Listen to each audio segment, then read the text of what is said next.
MLow, it's the MLow show. MLow, it's the MLow show. MLow, it's the MLow show. Talking to people about crypto. Welcome to the MLow show, Fo. How are you doing? I'm doing good, man. How are you guys? Doing great. Thank you so much for coming today. Dre, how are you doing? It's good to see you, boys. I'm good. I'm here relaxing, looking at pelicans and bees and sunflowers. It's very nice. It's a very magical time where I am. I love that. You're definitely like chilling by the pool, sipping mimosas or something like that. Summoning demons and mixing pain. I love that. Before we get started, Fo, would you be able to tell us a little bit about yourself and give us a brief background on who Photon is? Sure. Who Photon is? I guess Photon is well, I'm an artist. I'm originally a Hispanic artist, originally from Mexico. I have family that stems from all over the place, but I was born in Mexico. I now reside in the United States. I've been making stuff for over a decade, maybe 15 years. Started with music, just messing around, guitar, piano, drums. The best out of those instruments would probably be the piano and then guitar, and I could hold the beat on the drum. And then I guess I got into art maybe 6, 7 years ago. Started with physical art, I was an idiot that thought could do gouache paint without any prior knowledge. You can definitely do And gouache paint without any prior knowledge. yeah, but I sucked. Doesn't make you an idiot. No, I know, but I definitely was not as good as I wanted to be. I practiced for a while, and then I found digital art, and I wanted to make originally my own covers. That's how I started making digital art. So I was like, I'm gonna drop music, I'm gonna make my own covers, and that way I'll be able to put out exactly what I see in my mind and put it together with music. Um, and yeah, that's how I got started. And now we're here, like 6, 7, 8 years later. You I know, love I that. had. Oh no, you go first, Emma, then me. No, I was gonna say, what's the weirdest thing you've listened to while creating art? The weirdest thing, there's this video of I think it's called like you're in a trench during World War II and it's nighttime and you just hear like just war sounds, I guess, like explosions and stuff like that. But I wasn't really listening to it. It was just playing in the background. I do dwell in a bunch of different genres though. Like I'm not a one genre type of guy. I love when music makes me feel something, and I can find that in almost every genre. As a fellow enchanter, I appreciate that you also put on scaring the hose music when you're in the studio doing Yeah. things. But like your work, I had a feeling, because we've never talked about this in depth before, but I had a feeling that there was music in your background and that making your own covers was a core to it, because I look at your images and I see a lot of rhythm and a lot of like I can feel the beat coming from a lot of your pieces. Uh, how Here's a better question. As far as like album art goes, are there any particular album covers that you find very like influential on you and your style? I want to say like since I started doing music so young, like I was barely a teenager when I picked up like an instrument. I want to say it was like early rock metal. Uh, Tool, super big influence. Alex Gray, that I'm sure you guys could even see to this day in some of my psychedelic work. But also like some rap, hip hop, even like Kid Cudi, like Man on the Moon type of stuff was definitely a big inspo for me. I feel like even without even subconsciously, like I wasn't like making art like thinking I want to make something like this. I was just inspired by it, and that's where like I kind of gravitated to, you know. Yeah, 100%. Do you have any tattoos? I do. Yeah, I do. I have a few. I have a berserk sword. I have one on my chest as well that I won't show, and then I have Icarus on my arm. Never want to fly too close to the sun. Yeah. Well, I just love mythology. Like, I'm a fan of mythology. I think it's a really cool design as well. Like, I don't believe like all tattoos have to have meaning. Essentially, like I think you could just put cool shit on your body that you think looks cool. But to me, this does, have meaning. I think, um, huge fan of like Greek mythology, and yeah, I mean, I've wanted it for the longest, so I finally got it this past year. Another feeling I had, honestly, knowing you and your work, because I look at your pieces and I see a lot of. Usually, when I see the solitary figure in an abstracted field, I'm usually or an abstracted plane. I think of an archetypal story. And usually, your works feel as though it's you coming to grips with yourself, or inviting the viewer to join you on that field or be that character. It's no surprise to me, Greek mythology, Berserk, even talking about the earlier about listening to ambient noises, World War One, bullets, right? It's like there is this archetype of the warrior, and I know you as a, for at least as you present, as a very happy warrior archetype. Does that align with you in any way? I don't know. I guess I. Oh, what was that? I don't think I heard the end of that question.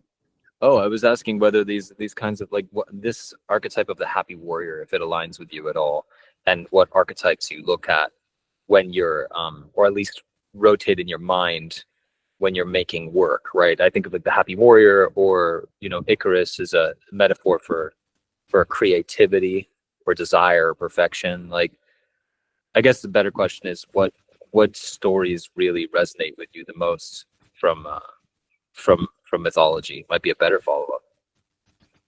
Yeah, no, I'll answer the first one more because I feel like in life, just in general, I am more of the optimist. I am a realist as well. Like, I know it's not all sunshine and rainbows, but I do tend to lean towards like optimism as a choice, because I've, as anyone else, I fought my battles. I've been, mentally and physically weak.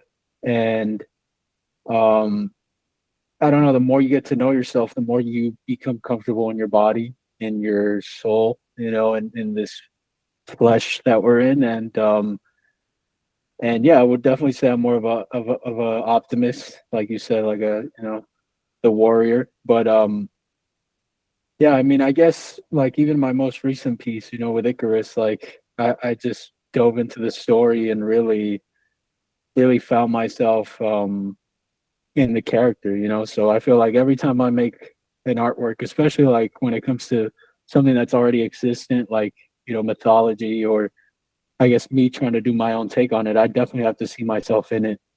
Um, and and yeah, I'm an Orpheus kind of girl myself, but that's saying that I could see notwithstanding, it was that. very beautifully. Yeah, of course, right? It's very beautifully put the way that you said that. I'd love Thank to you, learn man. more about your most recent piece. You're talking about the one that was at the Super Rare show?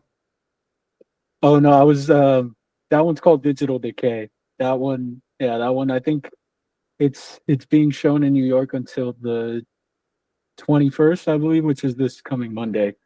So it'll be shown around 3 weeks there. But yeah, they hit me up.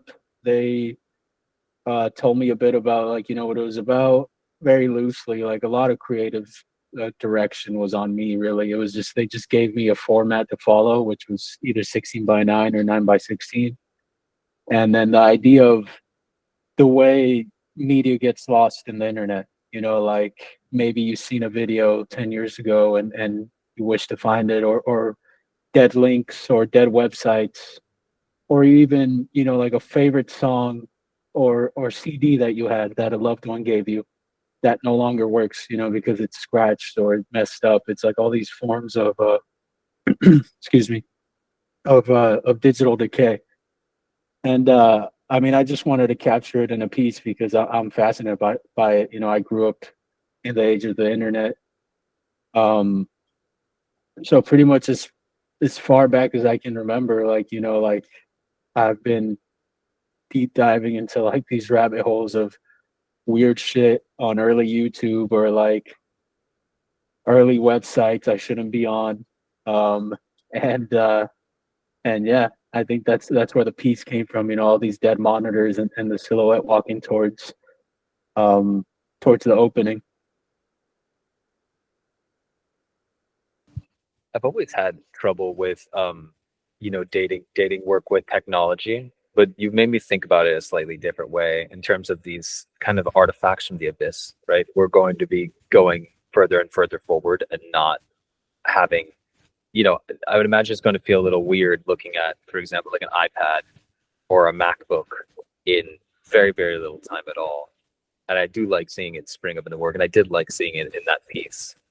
But I had a question for you, rotating back around to influences. I mean, you've been in this sphere for some time, and you obviously, as you said, you have your own influences. But as far as fine art goes, are there any artists that you're looking at right now, or that have had an outsized impact in your life?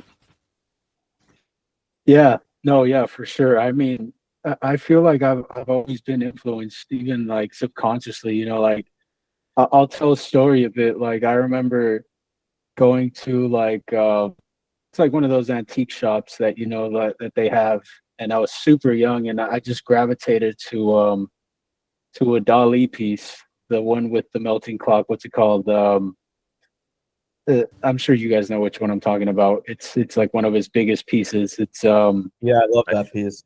It's the persistence of memory. exactly. It's the one in Yes. the MoMA, if I remember right. Yes, and I had no idea who he was. I you know so to me that just shows like that there was roots always planted within me. As I started to make more art, I had no knowledge of art history at all. Like when I started first, I had no knowledge. I didn't really care for it. Like um, and as I made more stuff, I definitely got into more people. I got super into Francis Bacon. I just love how raw his work is, and like there's a sense of form in there, but it's also formless and so raw and emotion, full of emotion, and I guess that's kind of what I try to do in my work in my own way as well. You know, like I believe like when an artist is vulnerable, you could really see it and you could feel it for sure. You know, and that was probably in the recent times that's probably been my biggest inspiration. Obviously, like I've done a lot more research now. I've read up on many artists now that have came before us, and I think it's only done good things. You know, I was when I first started, I was young, I was stupid, ignorant, um and I was just making stuff, you know, just to make it. And I feel like as time went on, I found a deeper connection with me and my work, and and looking back, like I could see that the roots were planted early, you know, just from like buying that Dalí piece, like when I was 10 years old. You know, for some reason I just gravitated towards it. I didn't know who he was. I didn't even know he was a famous painter. You know, I just liked how the image looked. And and yeah, I would say Dalí way back then. Even now, they have a local museum here by where I live where they have over 100 Dalí pieces. Most of them are sketches, but I try to go from time to time, and yeah, and then more recently, like Francis Bacon, just in the sense of emotion and rawness, not necessarily the same type of art as in like you know painting. Obviously, he did so much texture work and brush work and um, but more in the sense of you know leaving your emotions in the canvas and forcing people to feel what you're feeling almost. Yeah, that rawness and that distortion. I think it's funny because I go through similar periods where those two guys and especially a few other ladies are the ones that I kind of rotate between a lot of the time, right? Like I find Dali is very illustrative, right? It's like it's very you see the symbol, you know what it is. It's a melting clock. There's it kind of it invites you into the mystery and the enigma of why these symbols are put together. And I also understand, like, on the opposite end of the spectrum, you have a bacon, right? Like, there's so much violence in so little space, even when you look at the works online. And I took a deep dive on bacon. I still dive deep on bacon all the time, and it's this idea of spontaneity that I think is very big on his part, of just like trying to create an image, not necessarily as quickly as possible, but trying to make it feel as spontaneous as possible while still being a recognizable thing, right? Like it's a portrait, even though it looks like it's been bludgeoned, right? Like it's you could still see the figure in there. And I like the interplay, particularly around an artist like yourself, where you use, there are, as we said, illustrative elements, right? There are some things that we can pick out, right? There are silhouettes of figures, there are landscapes, and yet the distortion, that even whether it's a lot or a little, is such a beautiful way of creating this very dynamic, emotive space within a square or rectangle on a screen or on a print. No, yeah, Yeah. I'm oh, go ahead, MLow. No, continue. I had another question basically about the what you've previously said with regards to like illusion of control as a theme. And I'm wondering how that manifests into your art and if that interplays with some of those inspirations from like Francis Bacon or any of those other artists like Dalí. Oh, for sure. Yeah. I'm glad you guys both kind of like started leaning towards this topic, because I work very, very chaotic. It's mixed media, so it's like I use as many tools as I can, from illustration to collage to digital collage to printing, scanning, adding physical touches. And I just think like when creating, I don't always want to be in control of everything, and that's another reason why I love Glitch and why I love, I guess, just throwing anything I can into a canvas, because through the process of of I guess using all these mediums and trying to capture something, I feel like I almost lose myself, my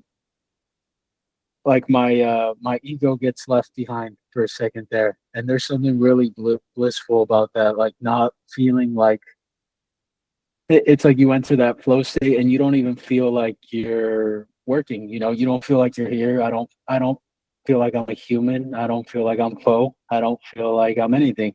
I'm just there working, and I can let go of everything. If I had a bad day, if I had a good day, I don't remember anything when I'm working. I'm just in the process, and I love to get lost in the process.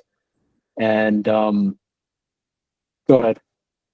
Yeah, I mean, so you mentioned chaos theory, and I'm wondering how that is incorporated into the concepts of what you're creating with your visual art. Yeah, I mean, it's similar to what I was saying. Like I find a lot of chaos theory in Glitch, uh, in the sense of, if you look at it, you think I'm receiving random signals back. But the more you play with it, the more you learn your tools. There's a sense that you can control certain things. And then just when you think you have that control, you learn something else, or something fucks up in like a good way, and it takes you somewhere completely different. And it's like, just hitting that like different wavelength is almost like my favorite part, like just the process. It's almost never even like the end product. I love like how some of my pieces turn out, but like when I'm working and when I'm engulfed in the process and there's nothing else really, that's really my favorite part. It sounds so, the way that you talk about it, so it sounds so meditative. You know, for me, that's a really beautiful thing to hear from another artist, especially one that I respect, to be talking more about, it's not about the product, it's about the process, and also about how the process engulfs and delights you, which to me is You have no idea how much I needed to hear it today. Yeah, exactly, dude. Like, Yep. I feel like even if I don't realize, like in the moment, like I tell you when I'm working, I don't think very much. It's either like music playing super loud, whatever it is, or sometimes like I'll be working and I won't notice that it's been silent for like 30 minutes. It's like, oh shit, my playlist stopped like 30 minutes ago. And I'm just like, you just get lost in it. But it's very, very meditative, very introspective. And sometimes like I'll make a piece and I like it. I can't figure out a title, whatever it is. You come back to a month later and you're like, okay, that's what that meant. I was feeling that way at that moment. And that's why that piece came out of me. And yeah, I think that's just, the best way I can express myself. Obviously there's infinite ways to create and to do different things, but for me, that's the truest way I can stay um, true to myself and true to my craft and stay passionate about it. Yeah, the delight and the spontaneity of it is clearly a very big part of your process and way of being. It makes perfect sense. And again, it's just very, very beautiful to hear, especially as someone myself. I'm always more interested in how a piece turns out and the actual product of it sometimes. Although I can absolutely relate to the idea of overloading the mind, right, with external whatever, right? External noise of any kind is usually the way that I work. So I'm glad that I'm not too far off the mark. Yeah, 100%. Another question was, can you describe a piece you created that you feel best represents your artistic journey so far? My artistic journey, damn. Um, I don't know if I could pick one. I mean, Or a collection? okay. Well, when I started really getting into like more introspective work and trying to understand myself as well as like improve my abilities, I started doing a recurring dream collection of artworks. That was like the first thing I minted. It was way back on Foundation, like 2021, early 20, or like late 2020. I don't remember exactly, but um, something that really got me into art and that like made me have a deep connection with it was I used to, keep a dream journal. I still do it here and there. And I thought, it'd be cool to be able to bring these to life as best as I can, even if it's just a scene or a memory from it. Um, and I think that's really where it all started, like me trying to be more introspective with my work. Because up to this point, I was making art, but like the first year or two of making it, I was just like, I need to get better. I have to get better to be able to capture this better, to be able to do this better. And there was really no concept, it was just me experimenting, trying things. Um, of course, it was fun, and I like those pieces, well, some of them now, but I think the first thing that like really led me to like, okay, there's something deeper here that shows me that like I can do something more than just a nice image, so something more than just that's something that's nice to look at. Um, was that collection, and I'd love to come back to it and do like a part two eventually of recurring dreams because I still have all my old like dream journals, and there's a few where like you write them down and then you have them again like a month, a year later, similar dreams.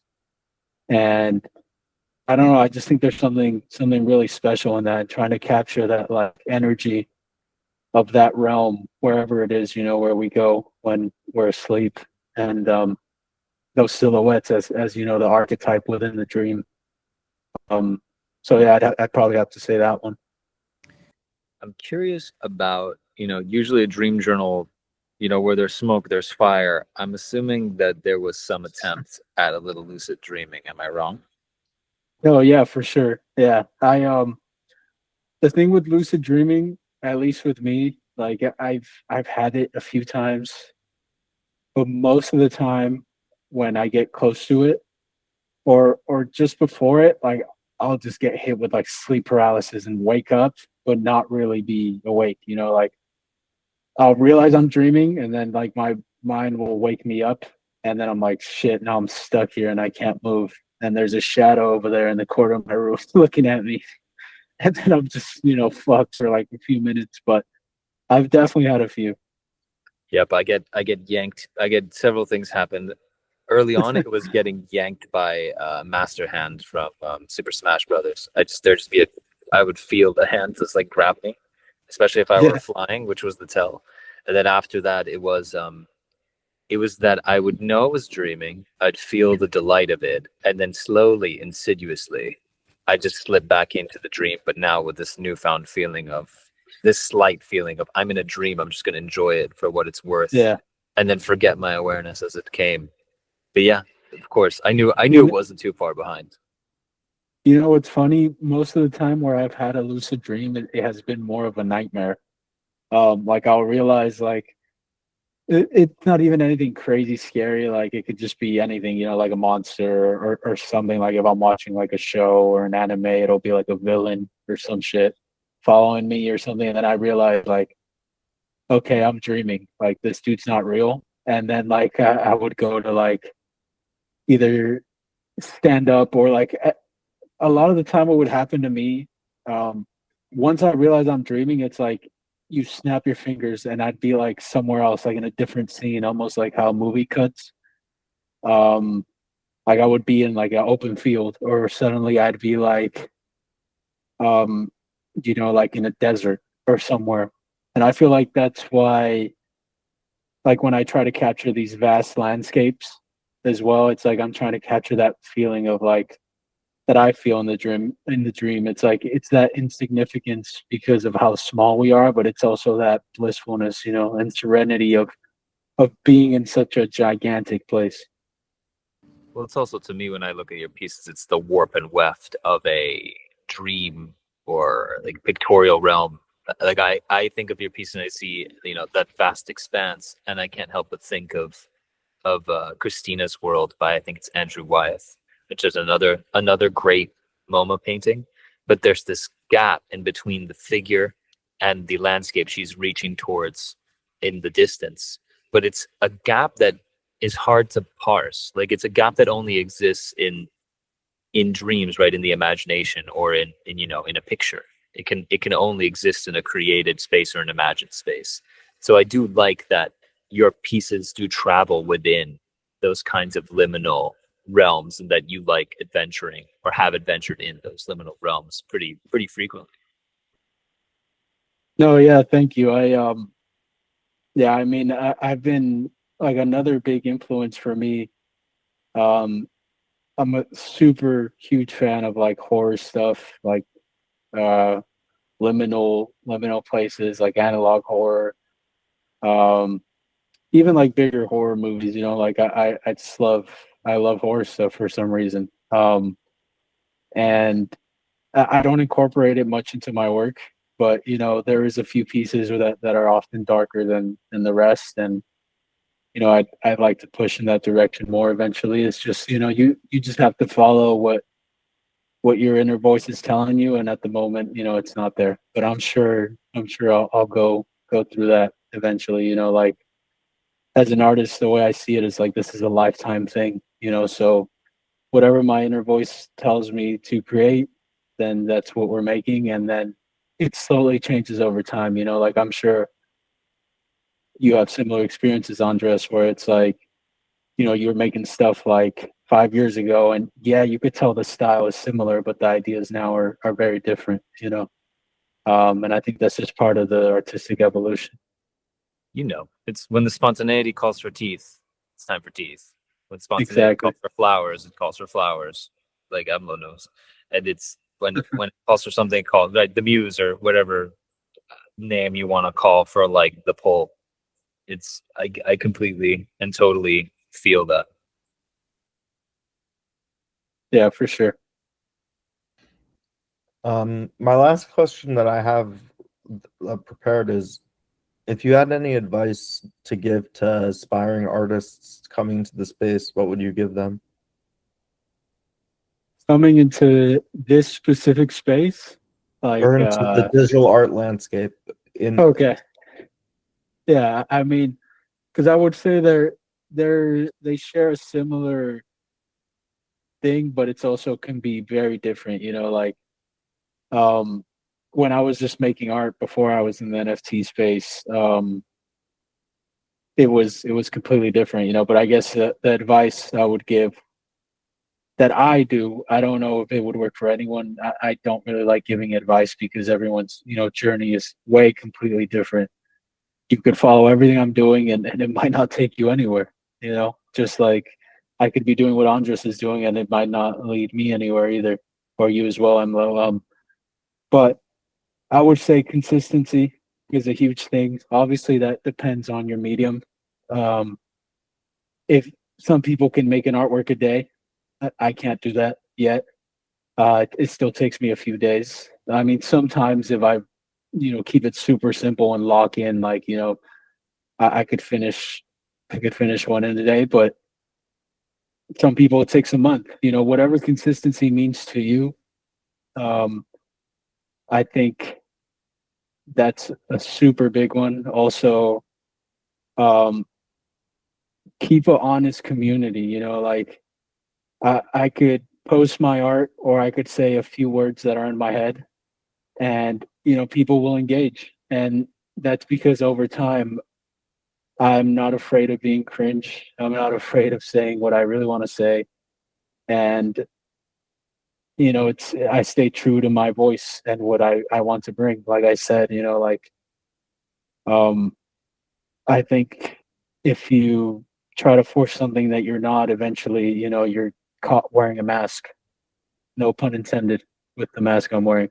But I think just staying true to yourself, and then making stuff that you actually want to make. Because if it's something you actually want to be doing, it's not hard to create. Um, if you're passionate about it, it's not hard to do, a few hours every day or every other day. Uh, I just have a mindset of when I sit down at my desk, it's like my bliss moment. Like, I can lock in a few hours, half a day, whatever it may be. And that's something that I still look forward to every day. 6 years in, I still look forward to doing this every single day. And that's just because I love what I found. So I think consistency, passion, and staying true to yourself really will take you places. Obviously, um, the algorithm is insane. It's hard to really understand how it works, why it works, and it's constantly changing. So trying to keep up with it is almost impossible. So I would just say stay consistent in what you make, stay consistent in what you post. I feel like artists should be allowed to experiment. Just don't get discouraged when those experiments aren't received as well. Because it's people are used to seeing a certain style from you. Of course, when you put these experiments out, they're probably not going to do as well, and that discourages most people from trying anything different. When in reality, it's just you should understand that it's part of the community you built, and people are expecting to see a certain style from you. So it takes time for people to shift from one thing to another. Um, and also just maintaining that spark, because when artists start, like it's like everything's new, everything's so exciting, everything is like you just want to do it all the time. But then as time passes, I hear a lot of my friends like saying like I don't have motivation to create, I don't really feel like making stuff today. And I just think like I don't know, maybe mixing up mediums, finding different tools to use to keep things exciting would also be pretty good. How do you feel about AI as a tool to keep things interesting and mix things up? I like it. The more I use it, the more I like it. I do think AI on its own is pretty boring. Because like I said, in today's day, everyone can make a beautiful image as easy as it is, and it's only gonna get better. Like like a year ago, they couldn't do fingers. They could like a year ago, it looked like sloppy. You could tell it I was like AI. their sloppy hands. I'm such a fan of early I AI. do It's too. great. Such a fan. I Still, like the early AI because it almost feels like that energy that like Bacon would capture, where it's like it doesn't feel human almost like in his pieces, and that's what that early AI. But nowadays everything's so perfect that you need to add that human imperfection, and I like to use it for silhouettes, for ideas, for how would this pose look, or like how can I get this idea to work, and like what color should I use, stuff like that. But I don't think I'll ever post a full AI piece that I just generated a prompt, and because I feel like it's missing that human touch, at least for me. And I respect everyone's choices. I'm a fan of some AI work, and it is what it is. As long as you're passionate about it, and you're telling a story that's more than just a nice picture, then I can respect it. it's pretty clear based on our conversation so far that like the spontaneity and the losing yourself in that spontaneity is such a huge part of your process, as well as the idea of it's not about validation. At least this is what I'm getting. It's like it's not about validation. It's about the losing yourself in the thing. And for you, it's very much an I lose myself by doing things by hand and seeing where my hand and where the moment takes me, which I totally understand. I also totally understand the appreciation for that chance factor, right? Which is inherited in the various forms of AI that we have now, right? I appreciate your response. It's very funny that there's still ill will towards AI when there are many different ways to like mix and match it together or use it on its own. But yeah, Yeah, I appreciate that. It's a lot. yeah. Truthfully, I think most of it is I don't want to say ignorance, but it's like not like the people that usually say that haven't even tried anything with AI. Like even you don't have no one's asking to make a whole work and post it.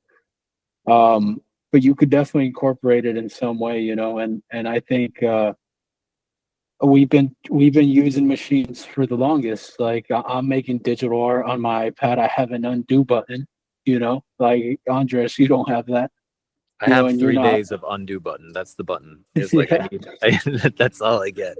exactly. People act like technology has not been a part of like the artistic ways forever. I mean, digital art in its own is fairly new, I guess, compared to traditional. But um, this is just the next step, and I see it as a tool. Um, to each their own, however they wish to use it. But I see it as a tool, and I think it could do good things for an artist to level up, to capture a vision that they're seeing, and maybe to even to help you understand how to do things, not even in the sense of AI creating an image, but not an AI helping you understand a concept, a book, a subject you wish to understand better. Um, so yeah, I mean, I'm open to anything. I'm also younger, but I feel like it's usually like the older people that are pretty against it, like that have been doing traditional art for years, but I don't know. I think it depends how you use it. It's a tool. There was a painter recently. I think I don't remember who. It might have been Zanzibar or Canvas or something that posted a very well-known painter who I believe his name is David Sally, who wrote an article about using AI and like trying to suborn it and teach it some abstract thing about painting. He used the word edge a lot of silly painter jargon, but for him, you can feel the sense of threat, and you can especially feel the sense of threat for artists that use uh, particularly collage or that source imagery for their work, and that feeling of, oh, like this is doing what I'm doing at 1,000% speed, and potentially crafting beautiful images, and you can feel that gigantic tantrum no screaming from a lot of these guys as they are like, I'm digesting this fine, I'm totally okay, I'm so okay, this doesn't matter, it can't compare. And I'm like, well, what have we learned from this conversation if not like what is the actual thing about art that is fascinating is the artist losing themselves in the thing that they are obsessed with or they're feeling, right? And that Exactly. spontaneity of feeling, if it comes through AI, then fantastic. But I still I keep a little healthy folder of people professionals getting mad about new technology. I can't imagine what it was like to be a portrait painter and then have the photographs turn up, or like even imagine going from oil, tempera, right, like egg and pigment on panel, to having suddenly this thing called a canvas weave. Like these are all very new, and things get not replaced very quickly, but new technologies for creating interesting pictures and interesting objects turn up all the time. But again, what's the core is, if we learn anything from you so far, is spontaneity and delight. No, yeah, thank you. I agree, and I would say the only difference is that those tools were incorporated, I guess, over years, and it feels like, or even decades, and it feels like people can't keep up with AI because it's come so fast, so quickly. And kind of going back to, like what you said about collage artists, like when I started, all I would do was collage and glitch. I would do a little bit of illustration here and there, but it was mainly collage and glitch. And I just think AI should be the opposite. Like you have infinite source images now. You could do with AI, you have infinite source images for mixed media or for stuff like that. So I don't really get that sentiment, but I just think it depends on the person um and how it's used. It makes perfect sense to pivot away from collage and mixed media. I mean, we could definitely talk about Francis Bacon collecting images all day, and then Marco Poloing with them in his brain. But like, to get away from that conversation, I wanted to ask you more about platforms, because we talked about Twitter a little bit ago, right, when referring back to the algorithm. As an artist that's looking at the various platforms in front of, well, me, I'm looking at Twitter, Instagram, and the various Twitter killers that pop up every so often. um, are there any particular platforms that you like, that you are like part of your current circuit? And are there any, as far as like art audience and art platforms, that you are kind of eyeballing currently that you haven't quite stepped into? Um, I'll answer the first one. I feel like each platform is a little bit different, because Twitter, like as we know, is mainly the NFT hub, as well as like other things, But on Instagram, you won't find the same amount of people active there, like bidding on your work or asking you about that work. But I think it just opens doors. It's like I don't look at it as a bad thing, because on Instagram I've gotten, commissions from musicians for music visuals, concert visuals, people like Cage the Elephant, uh, like so it's really different avenues, like all I'm doing simply is sharing my work in each one, and each one has its own purpose. I I recently started doing TikTok as well, because I had a friend recommend me. He's like, dude, just start posting your work there, and like it's a minute more. Like you're posting on Twitter, Instagram, like if you just post on TikTok, it's a minute more. And I don't use TikTok at all. I don't really see a purpose for it.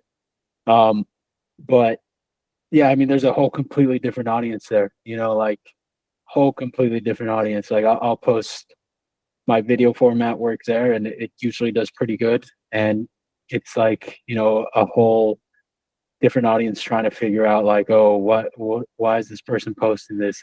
They're a lot more like active and committed to finding some sort of puzzle that apparently I'm making. Um, to whereas Twitter and Instagram are more, I feel like business. I view them as like for my business. Like Instagram is the, I guess, traditional way of, that's where I connect with musicians, with people that want prints. Twitter is more NFT side. I've also done a few other stuff like prints there as well. But yeah, as far as newer platforms, to be honest, I'm not really aware of anything new happening at this moment. Makes perfect sense. Makes perfect sense. Yeah, I've always been a little confused about TikTok as a painter. but that's because I deeply enjoy this particular Web3 painter, crypto art painter. Is like I enjoy the anonymity. I'm sure you do too. Like there's a certain degree of that that's cool. But Yeah, I've always found the pseudonymous aspect of crypto art to be very interesting. I mean, Photon's wearing a mask now, and I, for a while, was pseudonymous with regards to crypto art, but have been doxxed in my traditional practice for more than 10 years. And it's just funny how when my worlds kind of combined, it was very normal because for me at least, crypto art and AI is just an extension of what I've been doing for a long time with digital art anyways. And for a long time, I wasn't really able to monetize photographs or anything like that unless I was shooting an event or something like that. But I didn't really like shooting events. I liked collage art and things like that. So being able to sell prints and being able to break out of that kind of cycle of only being able to monetize through um, events and things like that was really awesome when I was able to break into the crypto space. And I think that the more that I think traditional artists, even like Andrés, who's a painter, get into crypto art and are able to sell their work on chain to people around the world, the more that it opens doors for them. And it also, the cool part about AI and about crypto is that it also opens doors for collaboration. And like I've been doing a really awesome project with Andres called Transmutational AI Paintings, where we basically took all of Andres's paintings and trained a data set and model on those paintings and then created new works based on his paintings and his poetry.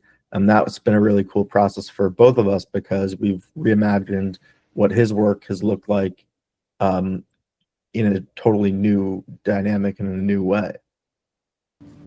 it's been a weird one for that one. That one's more like you take both the paintings and the poetry, and then on top of it, the final aspect, which I'm with Fo on this one, where it's like there is something really nice about taking those images and responding to those as well, and turning them into new paintings, which is what's happening now. Except instead of Icarus, like I said, it's more Orpheus this time around. It's gonna Right. be very, Yeah, very weird. and I've loved that we've started to go on to that next phase of this process because we've been doing this project for more than a year, and until now it's really been the Andres's paintings to then the AI. And now I'm really loving the idea of going from the AI outputs back into Andres's paintings and having that be a cycle and seeing what new work comes out of that kind of experiment and that experience of kind of training work on Andreas's work and seeing what comes out of it. I'm here for the spontaneity of it after this conversation. I think I'm going to be going into these paintings very, very differently than I would have earlier today, which is more of a, oh God, what do I do? How do I get through this next section of this vague idea of a dragon made of pianos and flowers?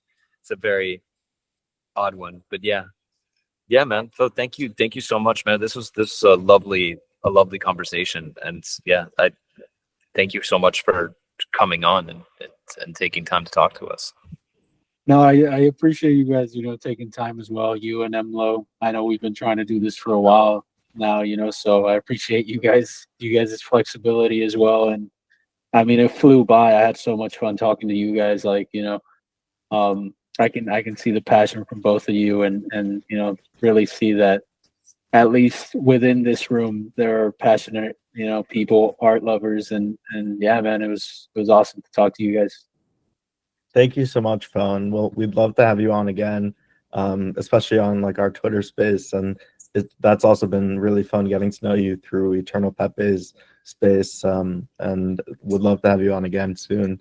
And yeah, like you said, this has definitely flown by. I think when passionate people are talking about things that they're passionate about, like there's nothing better than that. So thank you so much for bringing your experience to the MLow show and just being with us today. And this has been awesome. Yeah, thank you guys as well. Like I said, appreciate your time. It was super fun. I'm down for another one eventually, and hopefully I get to meet you guys, in real life, one of these days if we go to one of these events. 100%. Amen. Thank you so much. Also, more faux spaces. For sure. And that, as they say, was that. All right, Yeah. brother. Have a Zemlo good day. has dip. I'll talk to you later, man. Peace. All right, take care. Peace. Ciao. MLow, it's the MLow show. No, it's the MLow show. MLow, it's the MLow show. Talking to people about crypto.